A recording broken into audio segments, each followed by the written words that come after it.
اگر ہم اپنی زندگی کا حساب لگائیں تو ہم بالکل بھی اندازہ نہیں کر سکتے کہ ہم نے اب تک کتنے گناہ کر لیے۔ ہماری زندگی کے اندر تو گناہ ہی گناہ داخل ہوئے ہیں، لیکن میرے اللہ نے کہا ہے کہ میرے بندے مایوس ہونے کی ضرورت نہیں ہے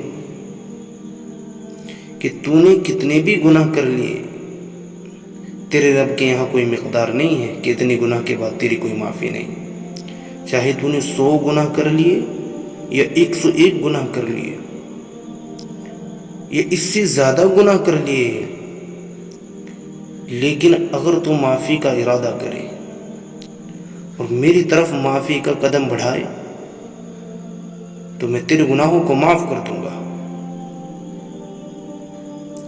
آج ہم غور تو کریں اس بات پر، سوچے تو صحیح کہ ہم تو دن میں کیا راتوں میں کیا گناہ ہی گناہ کر رہے ہیں، اور بے شمار گناہ کر رہے ہیں، چھوٹے بڑے صغیرہ کبیرہ ہر طرح کے گناہ ہم کر رہے ہیں۔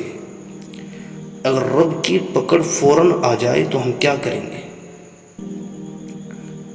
اور رب کی ڈھیل کو کمزوری نہ سمجھو۔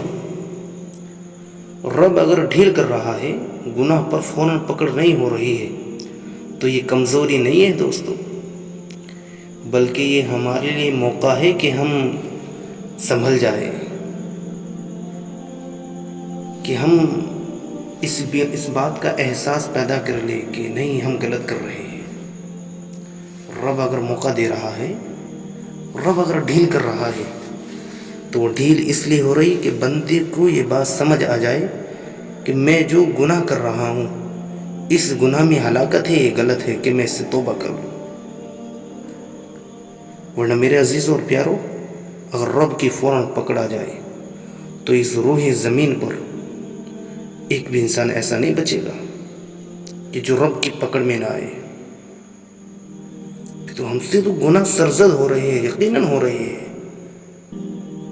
چاہے وہ ظاہری اعتبار سے ہو یا باطینی اعتبار سے ہو، لیکن بہرحال گناہ کا ہو جانا کوئی اتنا بڑا خطرہ نہیں ہے۔ خطرہ یہ ہے کہ بندہ اس گناہ پر اڑ جائے، اس سے توبہ نہ کرے۔ میرے پیارو، اللہ رب العزت نے توبہ کو رکھا ہے کتنا بھی بڑا گناہ ہو۔ اللہ رب العزت کہتے ہیں لو بلغ الذنوب عنان السماء، کہ میرے بندے اتنے گناہ کر کے زمین سے لے کر آسمان تک گناہوں کے انبار لگا دے، گناہ پہ گناہ، گناہ پہ گناہ، گناہ پہ گناہ کرتا جا کرتا جا کرتا جا، اور اتنے گناہ کر زمین سے لے کر آسمان تک گناہوں کے انبار لگا، ڈھیر لگا، ہر چھوٹے بڑے گناہ کر، اور اتنے گناہ کرنے کے بعد تو میری بارگاہ الہی میں آ جا اور سچے دل سے اخلاص کے ساتھ اپنے رب کی بارگاہ میں ہاتھ اٹھا کر سچے دل سے کہہ دے کہ اے اللہ، مجھ سے اب تک جتنی خطائیں ہوئی ہیں، میں کان پکڑتا ہوں، میں تیرے سامنے اپنے ہاتھوں کو پھیلاتا ہوں، آپ سے سچی توبہ کرتا ہوں کہ تم مجھ سے اپنے گناہوں کی سچی توبہ مانگ لی تو غفرت لی لک ولا ابالی، کہ مجھے اپنی ذات کی قسم تیرے گناہوں کو اس طرح معاف کر دوں گا جیسے کہ تو نے گناہ کیے ہی نہیں۔ تو بھائیو، یہ تو بس ہمارے سوچنے کا فرق ہے، بس یہ تو ہماری نادانی ہے، ورنہ سوچو میرے عزیزو، ہم اپنے رب کی اس نعمت پر دھیان دیں۔ آج دیکھتے ہو کوئی گناہ اگر ظاہراً ہو جائے تو لوگ بڑا رسوا کرتے ہیں، بڑا ذلیل کرتے ہیں۔ ذرا سوچو، ہمارے بے شمار گناہ تو وہ ہے جن پر اللہ نے چادر ڈال رکھی ہے۔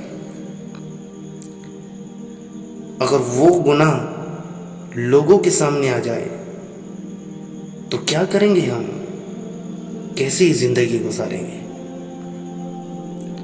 ہم اپنے رب کی کس کس نعمت کو جھٹلائیں گے؟ کس کس نعمت سے منہ پھیریں گے؟ وہ انسان اس بات کو بخوبی جانتے ہوگے کہ جن سے کوئی گناہ ہو جائے اور وہ لوگوں کو معلوم ہو جائے تو ان کی زندگی کیسے دشوار ہو جاتی ہے۔ گناہوں سے تو کوئی بھی نہیں بچا ہوا ہے، کتنی عجیب بات ہے کہ انسان گناہ بھی کر رہا ہے تو اس گناہ کی بھی اللہ رب العزت حفاظت کر رہے ہیں، اس پر اپنی چادر ڈال رہے ہیں کہ میرا بندہ رسوا نہ ہو۔ تو اتنا کریم رب، اتنا غفور رب ہر طرف سے بندی کو موقع دے رہا ہے، سنبھلنے کا موقع، توبہ کرنے کا موقع، ایمان بنانے کا موقع۔ تو کیوں نہ ہم اس رب کی طرف اپنے رخ کو کریں، کیوں نہ ہم اپنے آخرت کو سنواریں، کیوں نہ ہم اپنے اللہ کو راضی کریں۔ بھائیو، اللہ کو راضی کرنے کے بعد زندگی گزارنے کی لذت کچھ اور ہی ہے، یہ لذت کہیں نہیں مل سکتی۔